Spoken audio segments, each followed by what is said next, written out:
Bapak Ibu Saudara yang dikasihi Tuhan Yesus, sebelum kita memulai seluruh kegiatan kita pada hari ini, marilah kita memohon penyertaan Tuhan melalui firman-Nya. Kita berdoa. Bapa di surga, Bapa yang maha baik, terima kasih. Engkau telah menghantarkan kami ke hari yang indah ini. Sebelum kami memulai seluruh kegiatan kami memohon Tuhan menyertai kami dengan firman-Mu. Tuhan memberkati kami. Terima kasih Tuhan, terpujilah Engkau di dalam Kristus Yesus Tuhan kami. Amin. Bapak Ibu Saudara-saudara yang dikasihi Tuhan Yesus, firman Tuhan menyertai kita di dalam seluruh kegiatan kita hari ini. Tertulis dalam kitab Mazmur 25 ayat 7, demikian firman Tuhan. Dosa-dosaku pada waktu muda dan pelanggaran-pelanggaranku janganlah kau ingat.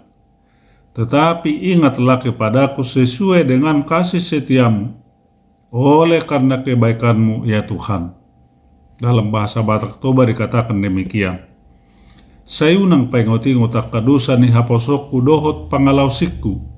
Say ingot maawali Jehovah hobartu asini roham ala ni dinggan ni basam. Ima sahatna. Bapak Ibu Saudara-saudara yang dikasihi Tuhan Yesus Kristus, pernah ada suatu masa manusia yakin bahwa ilmu pengetahuan akan mampu menjawab semua pertanyaan, semua persoalan dan permasalahan yang dihadapinya. Dan bila masa itu telah tiba, maka orang tidak butuh lagi Tuhan. Contoh, dulu orang percaya kilatan guntur adalah ulah para dewa. Tetapi sekarang setelah pengetahuan makin berkembang, orang sudah tahu bahwa guntur itu adalah hanya sekedar gejala alam. Maka kepercayaan terhadap dewa lama-lama semakin ditinggalkan orang. Kesimpulannya, kepercayaan terhadap dewa, kepercayaan terhadap Allah itu cuma berfungsi sebagai pengisi jawaban sementara. Selama jawaban yang lebih ilmiah belum ditemukan, selama ilmu pengetahuan belum mampu memberi jawaban yang rasional, maka di situ Tuhan itu diperlukan. Tuhan itu hanya untuk si pandir. Tuhan itu hanya untuk si bodoh. Dan Tuhan itu hanya buat orang-orang yang terbelakang. Tapi beda dengan pemazmur dalam nas firman Tuhan hari ini, saudara yang dikasihi Tuhan Yesus Kristus. Dia selalu hidup dalam persekutuan dengan Tuhan.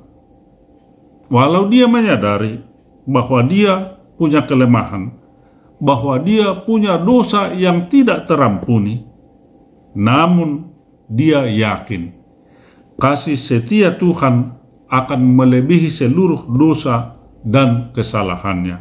Untuk itu dia selalu percaya dan datang memohon pertolongan kepada Tuhan. Dia sadar bahwa dia rapuh, dia lapuk, dia seperti kain yang dimakan ngengat, sama seperti Ayub yang merasa bahwa dia seperti kain yang dimakan ngengat. Dia berseru kepada Tuhan, Tuhan, kenapa kau tinggalkan aku? Tetapi pada akhirnya dia menyadari bahwa Tuhan tidak akan pernah meninggalkan dia. Dan itu tawaran firman Tuhan buat kita pada hari ini. Apakah engkau hidup bekerja mengandalkan pikiran, mengandalkan rancanganmu, atau bersandar kepada kebaikan Tuhan? Kalau Bapak Ibu Saudara bersandar kepada kebaikan Tuhan, bermohonlah kepadanya. Bermohon dan memintalah kepadanya di dalam Tuhan Yesus bahwa dia akan mengingatmu, bahwa dia akan memberkatimu oleh karena kebaikan dan kasih setia-Nya. Amin. Kita berdoa. Terima kasih Tuhan, Engkau sungguh baik di dalam hidup kami. Engkau sungguh setia.